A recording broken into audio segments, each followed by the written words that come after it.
Éphésiens chapitre 4, le verset 11 et 12. Éphésiens chapitre 11. Éphésiens chapitre 4, le verset 11 et 12.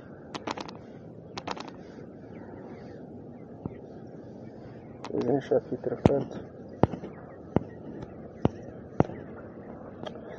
Le verset 11 et 12.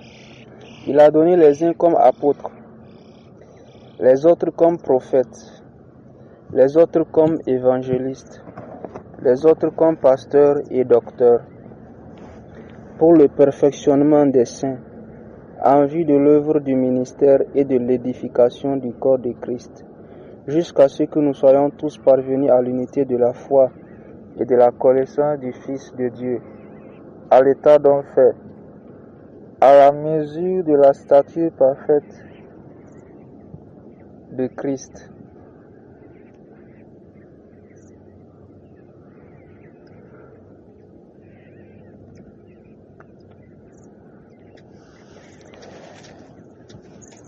Il a donné les uns comme apôtres, les uns comme prophètes, les autres comme évangélistes, les autres comme pasteurs et docteurs. Ici, Dieu nous présente les 5 ministères dans l'Église aujourd'hui. Ce ne sont pas juste des titres, mais des appels. Des appels. Ce sont des appels spécifiques. Dieu n'a pas seulement appelé des apôtres. Dieu pouvait seulement appeler que des apôtres. Mais si Dieu a appelé aussi les prophètes, les évangélistes, c'est que chacun d'eux a quelque chose qu'il peut apporter.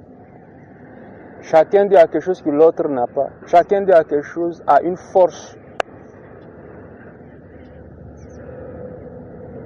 De sorte qu'ils sont complémentaires. L'apôtre est un sage bâtisseur. L'apôtre est comme un architecte. Si en un mot, je vais expliquer la place de chacun. L'apôtre est comme un architecte. C'est un sage bâtisseur, un maître de chantier. Il sait comment commencer, où placer, de comment la construction est en train de... Comment la construction commence, il peut te dire où ça va finir. Il peut te dire où ça va finir. Voici pourquoi dans l'Église, Dieu a placé premièrement des apôtres. Ce n'est pas seulement un titre. C'est une place privilégiée. Et la Bible dit que personne ne s'attribue cet honneur s'il n'est appelé de Dieu. S'il n'est appelé de Dieu. L'apôtre est un sage bâtisseur. L'apôtre est comme un chef de chantier, un maître de chantier, qui voit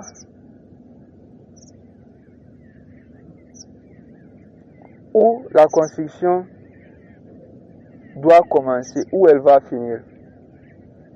Il sait quelle forme ça va avoir en fonction de comment c'est en train de commencer.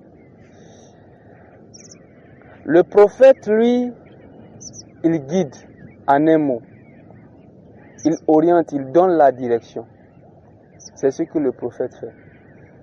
Le prophète donne la direction. Le prophète va dire, nous allons dans telle direction. Mais comment arriver là? C'est là qu'interviennent les apôtres. Vous voyez, c'est là que ils sont complémentaires. L'apôtre va dire, ok, voici comment on procède pour pouvoir arriver là.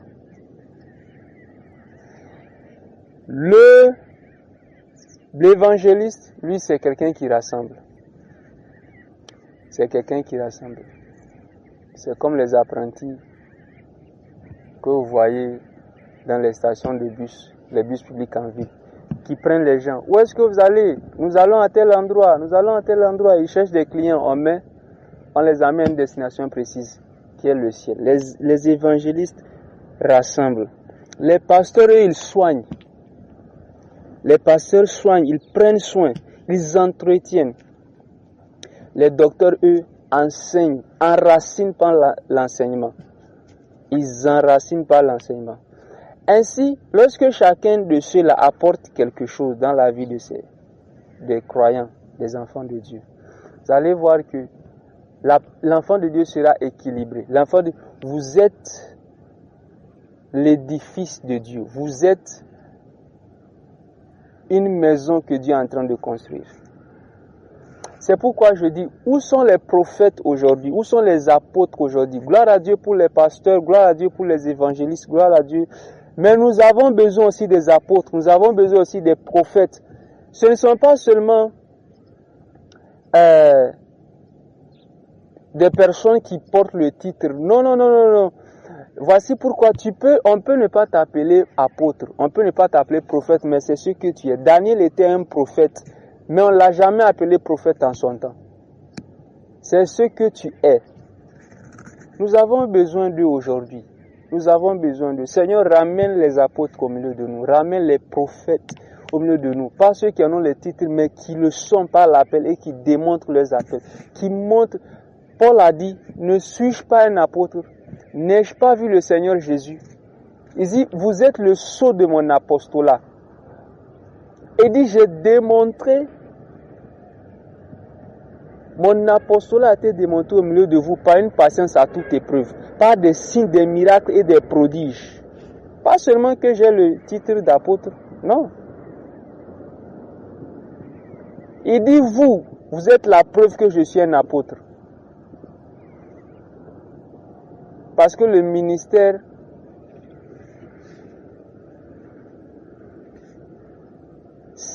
est centré sur des hommes, non pas sur les activités. Chacun dit à quelque chose. Et encore, vous allez voir que Philippe, l'évangéliste, est parti à Samarie. Et il y avait un magicien avec lui, qui n'était pas converti, mais Philippe ne pouvait pas discerner. Il a fallu que des apôtres viennent, en la personne de Pierre et Jean. Parce que le ministère apostolique est le ministère qui est le plus doté en discernement. Pas seulement dans le discernement des esprits pour dire cela est info. Non, un discernement. Il est capable de voir la manière dont un ministère fonctionne. Voici pourquoi je dis que ce n'est pas seulement le titre. C'est une responsabilité et c'est aussi un poste qui est très dangereux.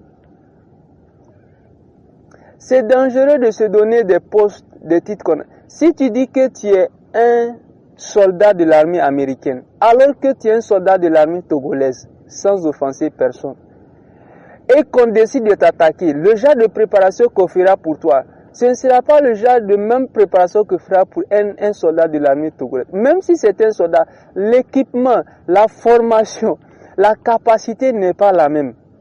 Tu t'appelles apôtre, tu t'appelles prophète, tu t'appelles évangéliste pendant que tu ne l'es pas. Le genre d'armement, le genre d'équipement qu'on va utiliser contre toi, tu ne pourras pas résister. Parce que ceux qui vont attaquer quelqu'un qui est de l'armée américaine, alors qu'il est de l'armée togolaise, or que la formation n'est pas la même. Peut-être que si réellement tu étais de l'armée américaine, tu allais survivre. C'est un exemple. Je ne veux offenser personne. Je n'ai pas dit que l'armée togolaise ne forme pas des...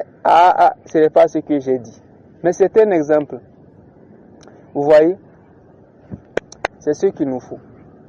Il faut aussi des prophètes, des personnes qui vont me dire dans quelle direction.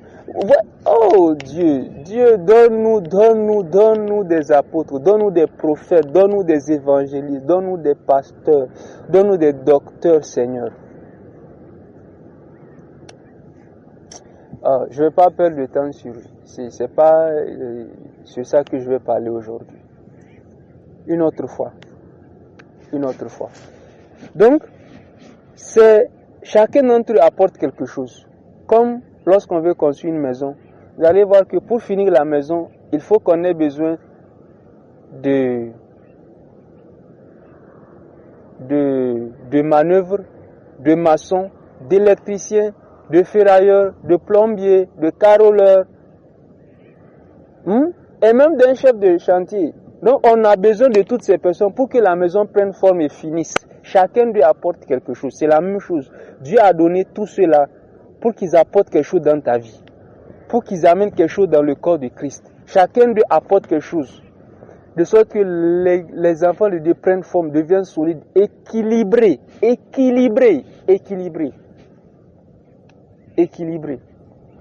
Voici pourquoi si tu es dans un endroit où tout ce que vous avez c'est un pasteur, Dieu a besoin de mettre sur lui une grâce prophétique. C'est pourquoi vous allez voir qu'il y a des pasteurs C'est un pasteur, mais il n'est pas prophète, mais c'est juste qu'il a une grâce prophétique sur sa vie.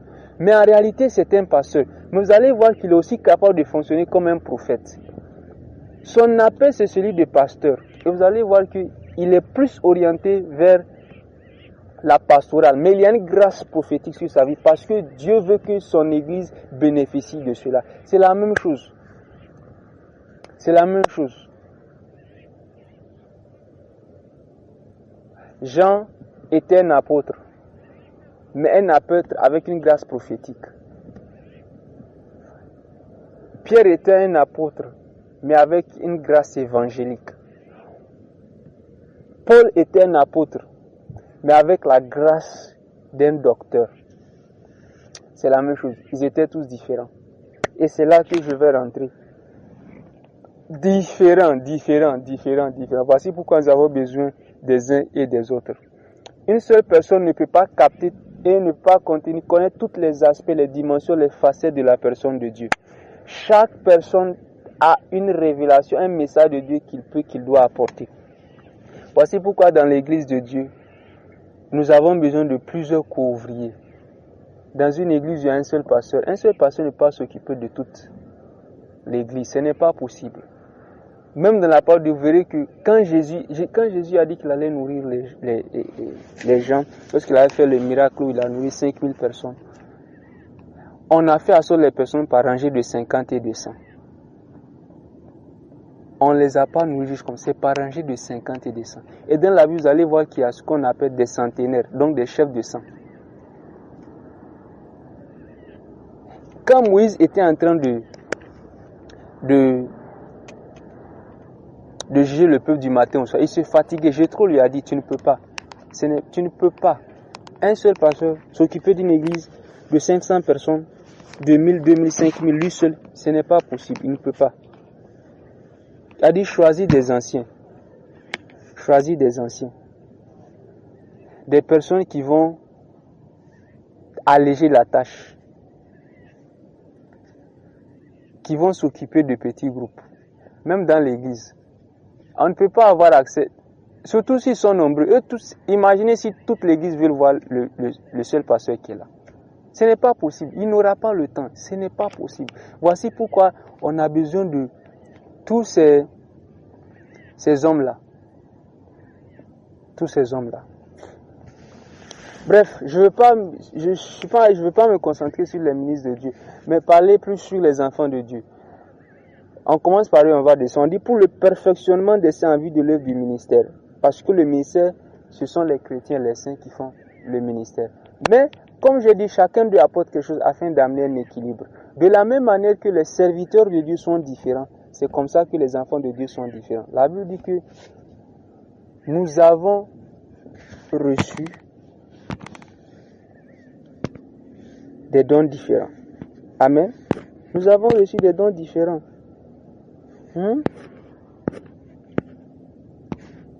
Nous avons reçu des dons différents. Nous ne sommes pas les mêmes.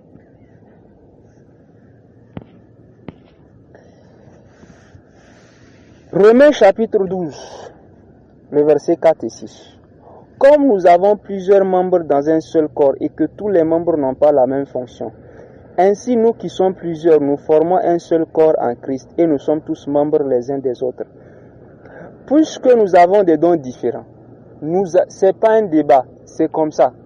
Nous avons des dons différents selon la grâce qui nous a été accordée.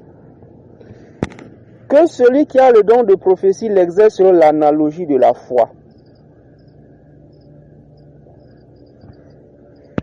Le verset 7 et 8, je vais lire. Que celui qui est appelé au ministère s'attache au ministère, que celui qui enseigne s'attache à son enseignement, et celui qui exhorte à l'exhortation, que celui qui donne le fasse avec libéralité, que celui qui préside le fasse avec zèle, que celui qui pratique la miséricorde le fasse avec joie. Vous voyez, la Bible dit que nous avons des dons différents. Des dons différents. Le corps de Christ est interdépendant et aussi différent. Diversité et interdépendance dans le corps de Christ. Nous sommes tous créés à l'image de Dieu, mais on ne se ressent pas. Nous n'avons pas les mêmes fonctions. Et vous voyez quoi? Tous n'ont pas les mêmes fonctions. C'est parce que nous n'avons pas les mêmes fonctions que nous n'avons pas les mêmes dons. Vous comprenez? Ok. Puisque nous n'avons pas les mêmes dons, il n'y a aucune raison de compétir. Il n'y a aucune raison de se comparer. La raison pour laquelle nous ne voyons pas la beauté dans le corps de Christ, c'est parce que nous n'encourageons plus la diversité. C'est parce que nous voulons nous cloner. Nous voulons ressembler, être exactement comme. Alors que justement, la beauté du corps de Christ, c'est dans cette diversité. C'est dans cette diversité. Le corps a plusieurs membres. Le corps a plusieurs membres. Dans la même famille, vous allez voir que les enfants sont ici des mêmes parents, mais ils sont différents. Ils ne sont pas les mêmes. Pourquoi est-ce que vous voulez, même dans le corps de Christ, que ce soit comme ça? Prenez deux personnes qui ont le même don. Ils ne vont pas exercer le don de la même manière. Par exemple, la Bible dit que celui qui prophétise, le fasse selon l'analogie de la foi. Qu'est-ce que ça veut dire que celui qui prophétise le fasse selon l'analogie de la foi? Je vais donner un exemple. Vous voyez, on peut avoir le même don, mais ne pas l'avoir dans la même mesure. Dans la même mesure, d'abord, on peut ne pas l'exprimer, exercer le don de la même manière, mais on peut aussi ne pas l'avoir dans la même mesure. Le don de prophétie peut s'exercer, peut venir par la vision. Tout comme en fait, tu vas l'exprimer par la parole, mais le message peut venir dans une vision. Le message peut venir par la voix intérieure. Tu entends le Seigneur te dire ça. Le message peut venir par un rêve. Dieu peut utiliser plusieurs canaux pour pouvoir donner le message et tu vas le donner. Ainsi, ceux qui exercent le don de prophétie peuvent ne pas donner le message de la même manière, peuvent ne pas recevoir le message de la même manière. En cela, déjà, nous sommes différents.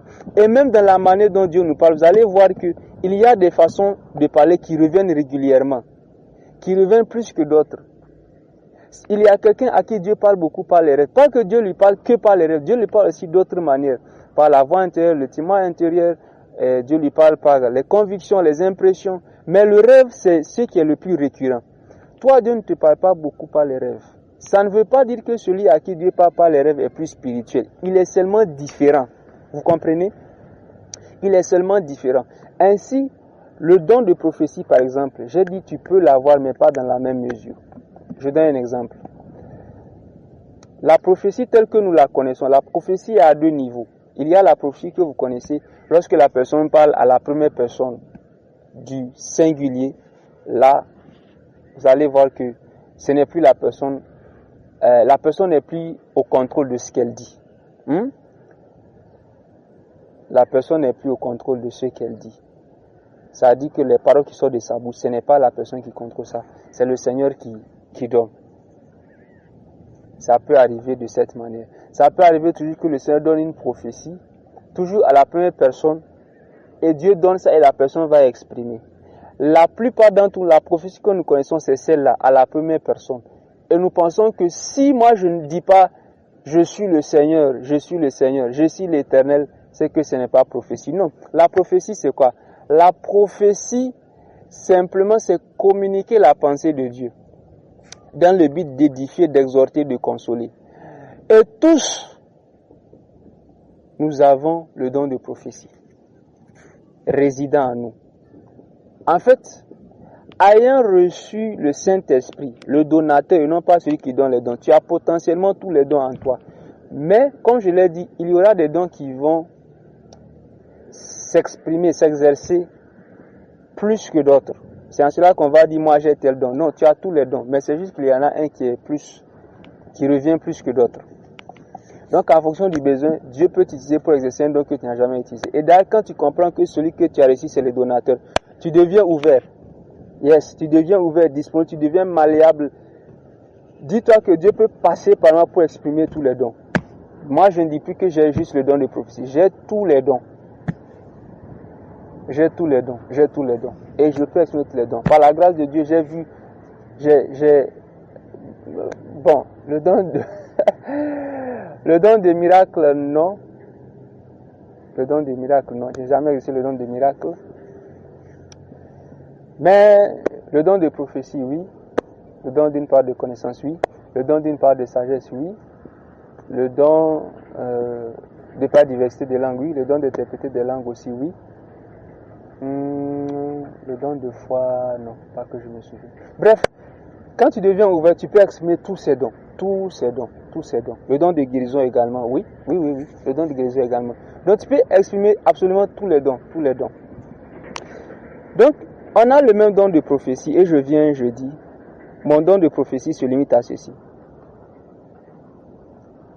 Dieu me dit de te dire qu'il est avec toi. C'est tout.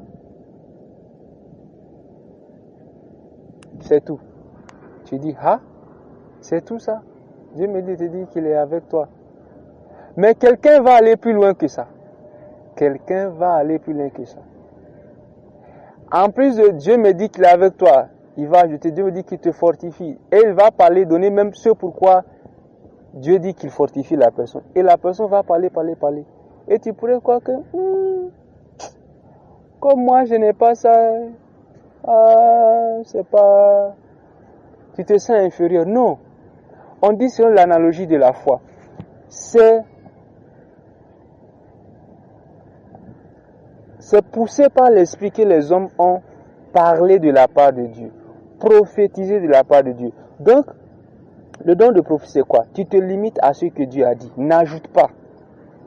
N'ajoute pas pour paraître plus profond que je... Si tout ce qui te vient, c'est Dieu me dit de te dire qu'il est avec toi. Dieu me dit de te dire qu'il t'aime. Dis ça et arrête-toi là. C'est ça selon l'analogie de la foi. N'ajoute pas. Arrête-toi là où Dieu s'arrête. Et tu vas te rendre compte que plus tu exerces le don, plus le don va grandir. Oui. Plus tu exerces le don, plus le don va grandir. Beaucoup de personnes que vous voyez aujourd'hui qui exercent le don, le prophète Diogras, c'est un homme qui, quand il donne des paroles de connaissance, Jésus-Christ. Mais pourtant, il raconte qu'il y a une époque où tout ce qu'il faisait, il prophétisait par les versets. Imaginez ça. Un peu comme moi. Même moi, étrangement, je prophétise. Quand je dis prophétiser par les versets, c'est quoi? Quand Dieu me donne une parole, Dieu accompagne ça par un verset. Et moi, je suis à l'aise avec ça. Je ne me dérange pas, sincèrement. Dieu, par exemple, je donne un exemple. Une fois, j'étais en train de prier pour une soeur dans la nuit par rapport à ses études. Seigneur, bénis-la. Seigneur, aide-la. Il faut qu'elle passe. Voilà. Et pendant que je priais, j'ai entendu ceci. Le Seigneur m'a dit, c'est une mère porteuse. J'ai dit, mère porteuse, qu'est-ce que ça veut dire? Et j'ai continué à prier. Et je continue à prier dans cette direction. Je commençais à prier en langue, prier dans cette direction pour savoir qu'est-ce que ça dit. Et pendant que je priais, il y a un passage qui m'est venu. Exode chapitre 2, le verset 5 à 10. Donc directement, j'ai arrêté la prière, je suis allé ouvrir ma Bible. J'ai ouvert la Bible, on parlait de qui? De la sœur de Pharaon qui avait pris Moïse avec lui. Et de comment Moïse est devenu en partie ce qu'il est à cause de cette femme. Parce que sans cette femme, Moïse serait mort. Cette femme a recueilli Moïse. Cette femme a nourri Moïse. Cette femme a pris Moïse sous ses ailes, sous sa protection. Elle l'a éduqué, elle l'a nourri. Elle est jusqu'à payer sa propre mère pour qu'on puisse nourrir Moïse. Ça dit qu'elle a mis à disposition ses fonds, ce qu'elle avait, son argent. Et par là, Dieu était simplement en train de dire que c'est une personne qui, par elle, beaucoup vont entrer dans leur destinée. Que elle serait une personne qui va mettre son argent, les choses que Dieu a mis en elle, les choses qu'elle a, afin de se rendre disponible pour les autres, qui va utiliser son argent, sa connaissance, afin de nourrir et de faire grandir les autres jusqu'à ce qu'ils arrivent à maturité pour entrer dans ce dans quoi Dieu les a appelés. C'est comme une mère couveuse. Elle porte les autres comme on porte une grossesse jusqu'à ce qu'ils puissent devenir indépendants. Quand j'ai dit ça, j'ai dit ok, je comprends maintenant. Mais c'est venu comment? Par un verset. Et il y a beaucoup d'exemples comme ça que je peux donner, des personnes à qui Dieu m'appelle. En fait, ce que Dieu veut dire, Dieu va l'exprimer par un verset. Il y a même des prophéties pour les nations qui viennent par des versets. Même jusqu'aujourd'hui, vous allez voir des prophètes comme ça. Quand Dieu leur donne un message, ils vont utiliser la parole de Dieu pour donner ça. ils vont utiliser la parole de Dieu pour donner ça. C'est ce qu'on appelle, selon l'analogie de la foi. Donc, il faut être à l'aise avec ça. Mais aujourd'hui, le prophète Dieu grâce, il avait commencé comme ça. Un jour, il avait invité notre prophète qui opérait dans les dons comme lui maintenant, à l'époque. Et quand les gens sont venus, comme c'est un prophète que les gens connaissent, quand les gens sont venus, ce jour-là, le prophète n'est pas venu. Et quand les gens sont venus, ils ont vu que c'était le prophète Dieu grâce, ils étaient découragés. Oh, vous voyez comme les gens méprisent aussi les serviteurs de Dieu. Ce n'est pas bon. Les gens étaient découragés, ils voulaient rentrer. Ah, le pauvre, il ne savait pas quoi faire. Au moment où déjà les gens commençaient à sortir, il y avait au moins elle sortait comme ça. Il a juste entendu dans son le Seigneur lui a dit, elle s'appelle un tel. Donc comme il avait peur, il a juste cité le nom, comme s'il était en train d'appeler quelqu'un. La dame s'est retournée. Il a entendu à quoi il a dit, il a dit ça. La dame a dit c'est vrai. C'est parti comme ça. Aujourd'hui, vous voyez où il est. Mais c'est parce qu'il a été fidèle. Celui qui est fidèle à un peu de choses, Dieu lui confiera des plus grandes. Moi, j'avais peur. À l'époque, je me rappelle, une fois, on est allé dans une veille, on se tenait les mains deux à deux, on priait. Quand depuis, la sœur avec qui on s'était là, c'est une sœur. On priait, j'avais tenu les mains comme ça. Et pendant que je prêchais, j'ai entendu clairement, distinctement dans mon esprit, dis-lui que je suis avec elle. J'ai ouvert mes yeux, j'ai regardé son visage, j'ai dit, hey! Bon, disons la vérité, je ne lui ai pas dit ça. Sincèrement. Je ne lui ai pas dit ça. En fait, c'est son visage qui m'a intimidé. C'est son visage qui m'a intimidé. Parce que son visage était... Ah, elle a... Mais bon, aujourd'hui, je n'ai plus peur, on dit ça. Bien aimé, les dons spirituels s'exercent par la foi. S'exercent par la foi. Donc, le même don, mais pas dans la même mesure. Le même don, mais pas dans la même mesure. Et Paul exhorte, arrête-toi là où Dieu s'est arrêté et sois fidèle dedans. Que celui qui prophétise le fasse selon l'analogie de la foi. Que celui qui est appelé au ministère s'attache à son ministère. Tu es appelé comme prophète, reste dedans. Ne convoite pas un ministère, ne convoite pas un appel.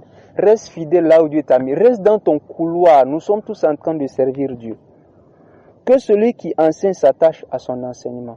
Si c'est ce que tu fais, attache-toi à ça. Si tu exhortes, vous savez, il y a des personnes, bien aimées, il y a des gens qui savent exhorter. Si tu es découragé qu'ils te parlent, ton esprit sera fortifié. S'il te parle, ton esprit sera fortifié. Il y a des gens qui... Dieu a mis quelque chose sur leur langue. Dieu a mis quelque chose sur leur langue. Bien aimé, des fois tu convoites tellement, tu veux tellement ce... Et ce n'est pas une mauvaise chose de vouloir dire, Seigneur, je veux ce que l'autre a. Mais pas au détriment de ce que tu as. Des fois tu es tellement focalisé sur ce que l'autre a que tu ne vois pas ce que toi tu as. Que celui qui enseigne s'attache à son enseignement. Que celui qui exhorte s'attache à son exhortation, et ainsi de suite. Ce que vous verrez ici de constant dans l'exhortation de Paul, c'est que nous devons utiliser le don. Nous devons utiliser le don. Nous devons utiliser le don. Nous avons des dons différents, mais nous devons l'utiliser. Pas seulement dans l'église, même en dehors. Bien aimé, ton don doit bénir les autres en dehors. Qui a dit que c'est seulement à l'église que tu vas prophétiser? Non. Dans ton service, dans ton école, tu peux prophétiser. Tu peux saluer quelqu'un, Dieu va te parler sur cette personne. Il dit, un tel, Dieu me dit ceci. Hop, gloire à Dieu. Et quand ça va se réaliser, la personne va revenir. Ce n'est pas bien aimé, tu n'es pas seulement chrétien à l'église. Pourquoi est-ce que l'esprit ne peut te saisir qu'à l'église? Il peut te saisir même dans le bus. Il peut te saisir même pendant que tu es en train de discuter avec quelqu'un sur WhatsApp. Utilisez le don. Nous sommes différents. Nous avons des dons différents. Nous avons des grâces différentes. Sois à l'aise avec ça, bien-aimé. Sois à l'aise avec ça. On n'y peut rien. Moi, j'ai un ami à moi, un frère. Le gars, il est très... il est tellement avancé dans le prophétique. S'il faut prier pour les gens, il faut passer un service prophétique. Et ce genre de choses. Moi-même, je peux un peu, mais si lui, il est là, moi, je ne vais pas faire ça. Je vais lui céder la place. C'est son domaine. Il est plus avancé que moi. Pourquoi compétir? Non, nous devons aussi apprécier la grâce de Dieu dans la vie des autres. L'objectif, c'est de bénir le maximum de personnes possible. Alors on va laisser. Pourquoi la Bible dit même que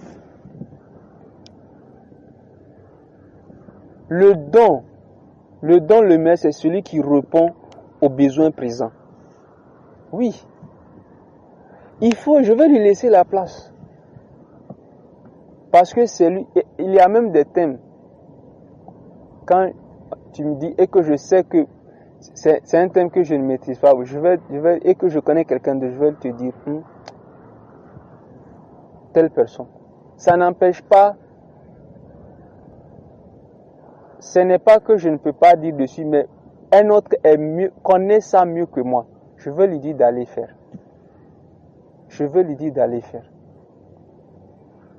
Pendant que moi aussi, je vais continuer à grandir. Hein? Écoute-moi. Tu n'as pas tout.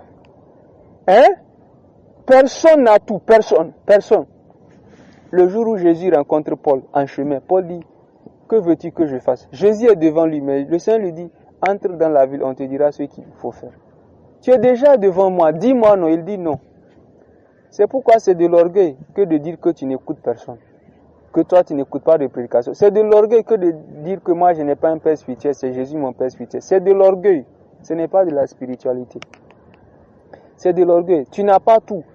Tu ne connais pas tout. Il y a certaines des choses, des relations que tu cherches. Dieu a donné ça à d'autres et c'est écrit dans des livres. C'est dans des prédications. Il faut aller écouter. Même moi, j'écoute des prédications. Même moi, tout ce que je sais, je ne le connais pas par révélation. Non. Dieu a fait cela afin que nous puissions dépendre les uns des autres. Parce que nous sommes différents. Il n'y a personne qui a tout. Ce n'est pas possible. De la même manière que quand on veut cuisiner, on n'a pas plusieurs ingrédients. C'est comme ça. Et quand on amène tous ces ingrédients, ça donne. Et c'est bon.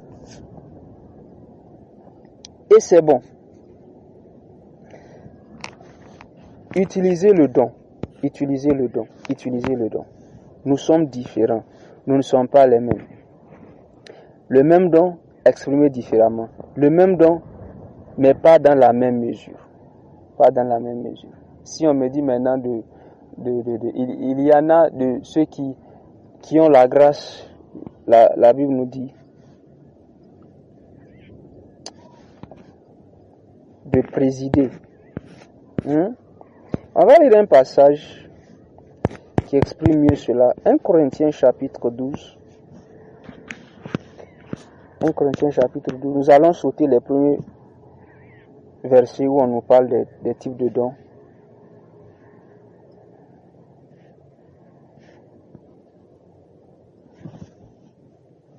Baptisé dans un seul esprit.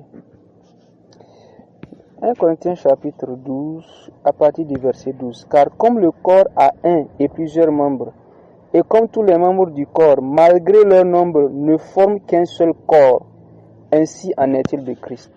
Et Christ n'est pas divisé.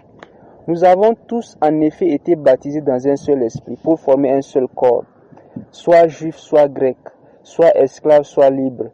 Nous avons tous été abreuvés d'un seul esprit. Vous voyez ça? Nous sommes un dans le Seigneur. Voici pourquoi cette histoire de s'il n'est pas de mon ethnie, je ne peux pas l'épouser là. Il n'y a pas de ça en Christ. En Christ, il n'y a plus de juifs ni de grecs, mais tous en un. Nous sommes tous un dans le Seigneur. Ainsi, le corps n'est pas un seul membre, mais il est formé de plusieurs membres. Si le pied disait, parce que je ne suis pas une main, je ne suis pas du corps, ne serait-il pas du corps pour cela? Et si l'oreille disait, parce que je ne suis pas un œil, je ne suis pas du corps, ne serait-elle pas du corps pour cela? Si tout le corps était œil, où serait lui? Vous voyez ça? Si tout le corps était œil, où serait lui? Où serait lui? Si tout le monde enseigne, qui va exercer le don de libéralité? Si tout le monde enseigne, qui va exhorter?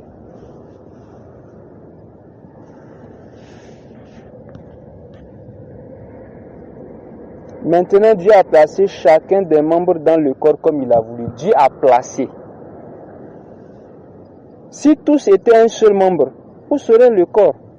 Maintenant donc il y a plusieurs membres et un seul corps. L'œil ne peut pas dire à la main, je n'ai pas besoin de toi. Le chrétien solitaire n'existe pas. C'est de l'orgueil de dire que toi tu n'as besoin de personne. Peu importe comment tu es spirituel, ce n'est pas possible. Tu auras besoin de personne. Même David, à un moment, il a eu besoin qu'on fortifie sa foi dans le Seigneur. C'est Jonathan qui a fortifié sa foi dans le Seigneur. Peu importe qui tu es, tu auras besoin de quelqu'un. C'est comme ça.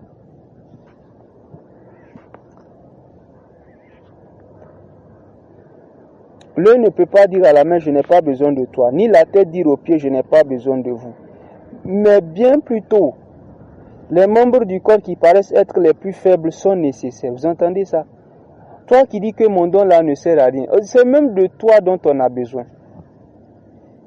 Et ceux que nous estimons être les moins honorables du corps, nous les entourons d'un plus grand honneur, ainsi que nos membres les moins honnêtes reçoivent le plus d'honneur. Tandis que ceux qui sont honnêtes n'en ont pas besoin. Dieu a disposé le corps de manière à donner plus d'honneur à ceux qui en manquent. Vous voyez ça? Même dans l'organisme, vous voyez qu'il y a des organes qu'on ne voit pas. Il y a des organes qu'on ne voit pas. Il y a des membres qu'on n'expose pas. Quand nous nous couvrons, il y a des parties de notre corps qu'on couvre que personne n'est censé voir. C'est de la même manière. Si tu te promènes numéro, ça va causer le désordre. C'est pas bon. C'est la même manière. Il y a des personnes que Dieu va cacher délibérément. Mais ces personnes-là ont une fonction, ont un rôle à jouer. Anne, la prophétesse, c'était une femme de prière. Elle priait, personne ne la connaissait. Jusqu'au jour où on a parlé d'elle, on dit qu'elle servait Dieu dans le jeûne et la prière. Et sa prière, c'était quoi? La venue du Christ. Elle intercédait pour ça. Il y a des personnes que Dieu ne va pas exposer. Mais ces personnes sont des hommes de statut, des femmes de statut, des personnes qui ont tellement de valeur. Ce sont des personnes qui, quand tu commets l'erreur de toucher, c'est Dieu qui va venir après toi. Oui, c'est Dieu lui-même qui va venir après toi. Ce n'est pas l'homme, Dieu lui-même. À cause de ce que ces personnes sont et représentent en Dieu et pour Dieu. Tandis que ceux qui sont honnêtes n'en ont pas besoin. Dieu a disposé le corps de manière à donner plus d'honneur à ceux qui en manquaient, afin qu'il n'y ait pas de division dans le corps, mais que les membres aient également soin les uns des autres. Que les membres aient soin les uns des autres. Si tu es en train de... Verset 26. Et si un membre souffre, tous les membres souffrent avec lui. Si un membre est honoré, tous les membres se réjouissent avec lui. Vous êtes le corps de Christ. Vous êtes ses membres chacun pour sa part. Que nous ayons soin les uns des autres. Si un membre souffre, tout le corps souffre. Si un membre se réjouit, tous les membres se réjouissent. Si tu es en train de marcher, que tu te cognes le pied, tu vas voir que directement tes yeux, tes mains vont aller, tout ton corps va se pencher en direction de ton pied. C'est de la même manière que ça doit être dans le corps de Christ. Quand un membre souffre, tout le corps doit aller dans la direction de ce membre. De la même manière, quand un membre se réjouit, tout le corps est censé se réjouir avec lui. Oh, Dieu a béni notre sœur. Dieu a béni notre frère. On se réjouit avec lui. La Bible dit, réjouissez-vous avec ceux qui se réjouissent et pleurez avec ceux qui pleurent. Diversité et interdépendance. Le corps de Christ est différent et il est interdépendant. Il n'y a aucun ministère qui est suffisant à lui-même. Quand Dieu va venir, ce n'est pas ta dénomination qui va venir chercher. Il viendra chercher son corps. Voici pourquoi je n'aime pas cette histoire. Il y a des églises, par exemple, où il n'y a que les membres de leur ministère qui prêchent là-bas. Ce n'est bien aimé. Ce n'est pas une bonne chose. Il est bon aussi que d'autres... Le pasteur Chris Oyakilome, vous savez, c'est un homme qui est beaucoup enraciné dans l'enseignement et dans les miracles, les guérisons surtout.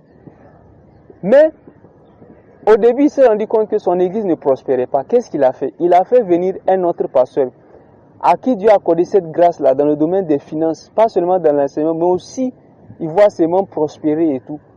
C'était un de ses cousins. Il le faisait venir régulièrement dans l'église pour enseigner le peuple de Dieu pendant 2 années durant. pour que l'église puisse prospérer, parce que la foi vient de ce qu'on entend. Si tu n'entends pas ça, tu ne peux pas développer la foi pour cela. La raison, Paul a dit, avez-vous reçu le Saint-Esprit? Il dit, quel Saint-Esprit? On n'a pas entendu parler du Saint-Esprit. La raison pour laquelle certaines dimensions sont restées verrouillées, certains aspects de Dieu sont restés verrouillés, nous ne les vivons pas, c'est parce qu'on n'en parle pas. Si vous voulez voir la guérison dans l'église de Dieu, commencez à prêcher, à parler sur la guérison. Si vous voulez voir l'église commencer à prospérer, commencez à parler sur la prospérité. Pas tel qu'on la prêche, comme s'il n'y a que ça qu'on poursuit en Dieu, non. Mais la prospérité qui est biblique, la bénédiction, de prier, d'en parler, de prier pour le peuple de Dieu. Le peuple de Dieu va prospérer. Donc il faisait venir quelqu'un d'autre pour cela. Les églises de Dieu sont censées être complémentaires. Nous sommes un. Nous sommes un dans le Seigneur. Nous sommes différents, mais nous nous complétons. Il n'y a personne, aucune, qui porte Dieu dans sa totalité. C'est faux. C'est faux. C'est faux. Nous sommes différents. C'est pourquoi nous dépendons les uns des autres. Aussi longtemps que je peux voir le Seigneur en toi, aussi longtemps que tu es un chrétien qui aime la parole de Dieu, qui vit sur la parole de Dieu, qui ne néglige pas la prière et qui vit loin du péché, tu es mon frère, peu importe l'église où tu vas, tu es mon frère. Si je peux voir la lumière de Dieu en toi, tu n'es pas un chrétien hypocrite, tu n'es pas un chrétien qui est désobéissant, et tu n'es pas un chrétien qui aime boire à de fausses sources, qui ne prêche pas des hérésies.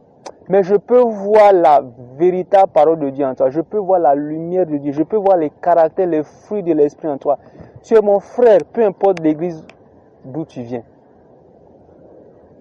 Peu importe l'église d'où tu viens. Il y a des chrétiens qui sont dans l'église catholique, qui sont nés de nouveau, qui parlent en langue. Oui, il y en a. Des vrais chrétiens. Et quand Jésus viendra, ils iront au ciel. J'en connais. C'est fini ce temps-là. C'est pourquoi moi je suis contre cette histoire que quand quelqu'un est né de nouveau, on dit qu'il vient dans mon église. Reste là où tu es. Sois un missionnaire là-bas. Que beaucoup deviennent comme toi. Là-bas dans ton église. Il ne faut pas quitter. Reste là-bas. À moins que le système soit un système où, dans les rares cas, il faut vraiment quitter. Parce que c'est une église qui a donné dans la sorcellerie, qui boit la source de Satan, il ne faut pas rester là-bas. Il faut quitter. Il y a des mots aussi, il faut quitter. Mais sinon, reste là. Diversité, interdépendance. Que Dieu nous bénisse. Que Dieu nous aide à apprécier la grâce de Dieu dans la vie des autres. Que Dieu nous aide à exercer, à utiliser le don que Dieu nous a donné. Si tu te rends compte que la main de Dieu est dans ta vie dans un domaine, my friend, utilise ça. Pratique, cherche les occasions pour pouvoir exprimer le don, pour pouvoir exercer le don. Tu n'as pas besoin qu'on te passe le micro à l'église, dans ton service, là où tu es.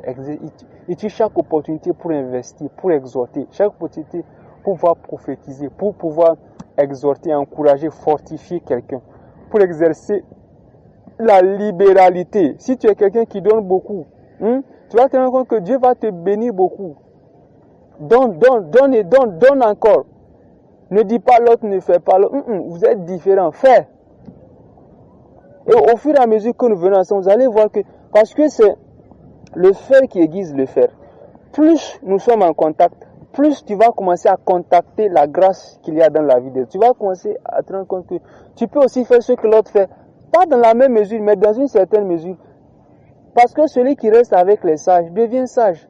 Saül est-il aussi parmi les prophètes? Non. Mais c'est juste parce qu'il s'est retrouvé au milieu des prophètes. Diversité et interdépendance dans le corps de Christ. Que Dieu nous bénisse au nom de Jésus-Christ. Amen.